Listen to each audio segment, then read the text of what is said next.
«Мам, там собачке больно, смотри!» — крикнул Максимка, дергая маму за рукав и показывая пальцем в направлении мотоцикла. Мотоцикл с коляской, набитой мешками доверху, стоял у двора. Хозяин популярного в деревне транспорта подтягивал веревки, чтобы понадежнее скрепить конструкцию, а его супруга стояла рядышком, командуя помощниками. Чуть в стороне стоял еще один мужчина с собакой на поводке. Животное нервничало, то и дело подскакивало на лапы и пыталось отойти подальше от мотоцикла. Мужчина сильно дергал за поводок, вынуждая зверя оставаться у его ног. Именно это расстроило мальчика. Но то, что произошло дальше, шокировало даже его мать. Односельчане закончили паковать поклажу и залезли на мотоцикл. Позади водителя уместилась его жена, оставляя небольшой кусочек сиденья пустым. Туда тут же залез другой мужчина. Он все еще удерживая собаку за поводок. Мотоцикл фыркнул, рыкнул и затарахтел, вызывая приступ паники у животного. Собака дернулась в сторону, отчего человек чуть не слетел с сиденья. Он громогласно выругался на всю улицу и сильнее дернул поводок. Мотоцикл тронулся. Зверя потащило вперед. Животное едва успевало переставлять лапы, чтобы успеть за транспортом. Ребенок, наблюдая эту картину, разрыдался.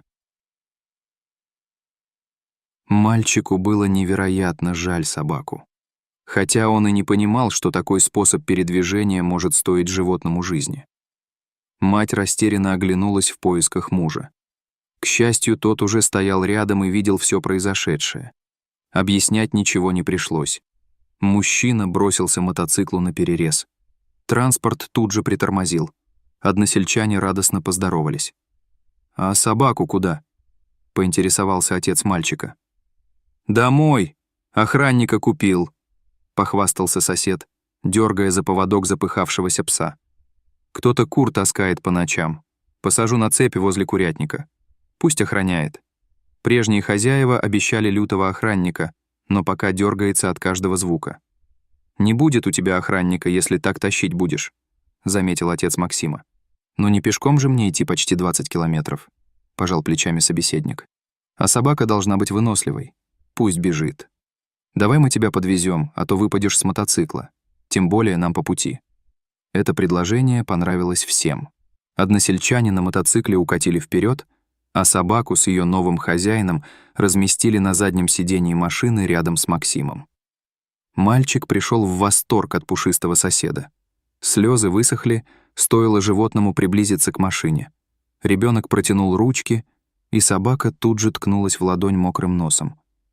«Может, ее в багажник?» — почесал затылок новый хозяин. «У нас там все занято», — поспешно ответила мама мальчика. «Почему вы не любите собачку?» — наивно спросил Максим. «А за что ее любить?» — удивился новый хозяин. «Он как замок на дверях, оберегает, чтоб не утащили птицу». «Так нельзя», — надулся Максим, но больше не придумал, что сказать. Поэтому принялся гладить голову, которая устроилась у него на коленках. Собака в машине сразу успокоилась. Ее не пугало мерное бормотание двигателя и тряска по ухабистой проселочной дороге. Маленькая ладошка мягко скользила по шерсти, отчего глаза сами собой закрывались. «А как ее зовут?» — спросил Максим через время. «Собака», — безразлично пожал плечами. Хозяин обсуждал с родителями мальчика урожай огурцов в этом году и не был настроен для беседы с ребенком. «Но это не имя», — заупрямился Максим. «Назови как хочешь», — отмахнулся мужчина. «Мне все равно». «Пусть будет гроза», — неумело коверкая букву «Р», — предложил мальчик. Хозяин животного на это только кивнул и продолжил разговор с взрослыми. Уже в селе мужчина поблагодарил за перевозку и потянул собаку к себе во двор. Гроза печальными глазами смотрела на ребенка, и у мальчика уже выступали слезы на глазах. Он бросился собакену на шею. Родители попросили мужчину иногда пускать мальчика во двор, чтобы он мог поиграть с животным. Сосед согласился. Семьи жили через 2 дома, поэтому Максим мог сам приходить к Грозе, когда ему захочется. Взрослые посчитали, что привязанность ребенка быстро пройдет. Однако мальчик бегал к собаке несколько раз в день, тайком от родителей отдавал ей свои бутерброды с колбасой, играл, обнимал и выглаживал. У соседа детей не было. а остальная семья отнеслась достаточно холодно к новому питомцу. На мальчика особое внимание не обращали. Бегает. Ну и пусть бегает. Главное, чтоб под ногами не крутился. У Максима не было друзей по соседству. Ближайшие одногодки жили через 2 улицы, и мама не разрешала самому туда ходить. Дети из соседних домов были старше, играли в свои игры и не принимали 4-летку. Поэтому мальчишка часто бегал к соседям. Гроза всегда радостно виляла хвостом и облизывала маленькому другу руки. Однажды Максим вышел за ворота и увидел компанию пацанов. Ребята как раз проходили мимо забора мальчика. Они радостно смеялись, поедая лесные ягоды. «Я хочу», — громко заявил Максим, подбегая к мальчишкам. Но те подняли собранные ягоды повыше. «Мы в лес за ними ходили. Отдавать не будем». «Ну и ладно», — надулся Макс. «Сам схожу». «Давай, давай», — посмеялись ребята. «Кто тебя в лес одного отпустит?» Компания пошла дальше по улице, а Максим остался стоять в воротах. Он давил слезы от обиды. Мальчишки были правы, одного его никто не отпустит. Родители были слишком заняты по хозяйству, чтобы идти с ним, а в одиночку не разрешили. Максим побежал жаловаться Грозе. Мама заметила, что сын вышел из двора, но, проследив за ним взглядом, успокоилась. Снова к собаке побежал. Мальчик плакал в шею Грозы. Ему было очень обидно, что все считают его маленьким и несмышлёным. Собака поскуливала и пыталась облизать лицо ребенка.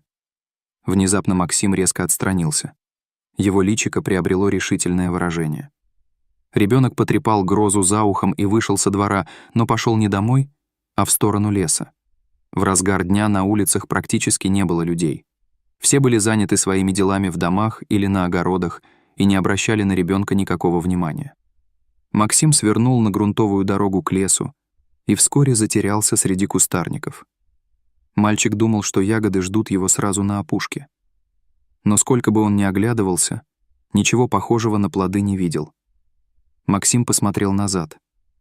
За высокой травой были видны крыши домов.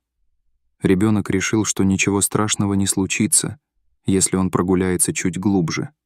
Сёло видно. Значит, дорогу назад он легко отыщет.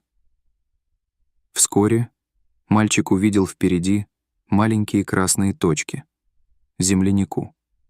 Максим побежал к кустикам, жадно забросил в рот найденные ягодки. Вдалеке маячило что-то красное. Ребенок решил, что это огромный земляничник, поэтому направился туда. Дорогу преграждал овраг. Максим обошел его поверху и окончательно потерял ориентир. Мальчик рассеянно оглядывался, не понимая, куда исчезли ягоды и где осталось сено. Ребенок пошел в первом попавшемся направлении, даже не подозревая, что уходит все глубже в лес. На пути все чаще попадались ягоды. Максим довольно улыбался. Вот бы сейчас мальчишки его увидели. Сам нашел ягоды. Вскоре парнишка устал. Он присел отдохнуть на мягкий мох и сам не заметил, как уснул. Проснулся Максим от холода. Его одежда набрала влаги от мха и теперь противно липла к телу. Вокруг сгущались сумерки. Под кронами деревьев уже практически ничего не было видно. Мальчика затрясло от холода и страха. Какую бы сторону он ни посмотрел, повсюду были деревья и ни одного намека на протоптанные тропки. Максим сжался в комочек и горько заплакал. Тем временем в селе родители заметили, что сын долго не возвращается от грозы. Они пошли в соседский двор, но не обнаружили там сына, только собаку, которая рвалась в цепи и громко лаяла. Перепуганные мамы с папой подняли на уши всю улицу, но никто не видел их Максима. Соседи вызвались помочь с поисками.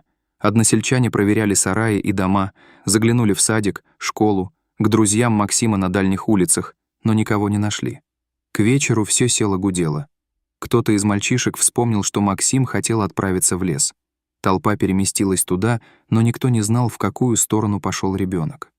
На улице окончательно стемнело. Теперь в лесу скорее можно было что-то себе сломать, чем отыскать пацана. Люди возвращались по домам, чтобы утром с новыми силами отправиться на поиски. Рыдающая мать отпаивали успокоительным. Отец собирал соседей и фонари, чтобы продолжить поиски сына. В очередном дворе он замер, глядя на собаку. Гроза уже охрипла, но продолжала безостановочно лаять и врываться с цепи. «Отпустите собаку со мной», — попросил отец Максима. «Эту?» — удивился хозяин.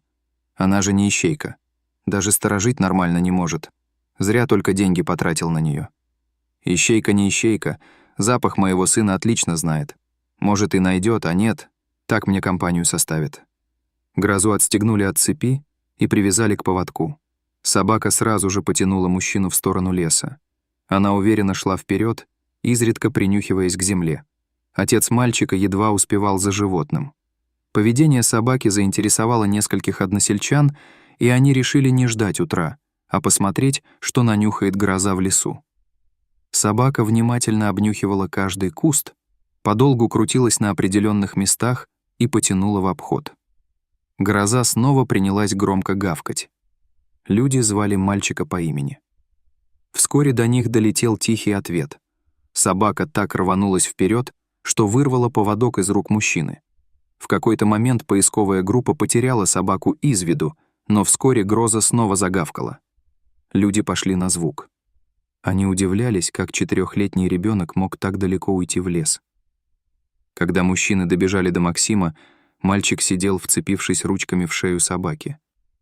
Гроза облизывала лицо дрожащего ребенка и делилась с ним теплом. Отец закутал перепуганного Максима в свою олимпийку и подхватил сына на руки. Остальные мужчины подсвечивали обратный путь фонарями, а собака шаг в шаг следовала за ними. В село вернулись уже глубоко за полночь. Мать тоже бросилась обнимать сына. Перепуганного, замерзшего мальчика унесли в дом. Грозу хозяин посадил обратно на цепь. Собака печально смотрела за забор. Она пробовала завыть, но в нее тут же прилетела калоша. Гроза переживала за маленького друга, но не могла проведать его. А утром во двор вошел отец Макса. Он о чем-то долго спорил с хозяином, тыкал ему деньги, размахивал руками. Наконец хозяин кивнул, отвязал Грозу и передал ее соседу. Собаку привели во двор Максима. Мальчик уже ждал ее на пороге. Собака радостно подбежала к ребенку, виляя хвостом. Ребенок крепко обнял ее и счастливо засмеялся. Теперь друзья были вместе и больше никогда не ходили в лес без старших, а мохнатый друг больше никогда не сидел на цепи. Дорогие друзья, если вам понравился данный видеоролик, поставьте лайк и подпишитесь на канал, чтобы не пропустить новые ролики. До свидания.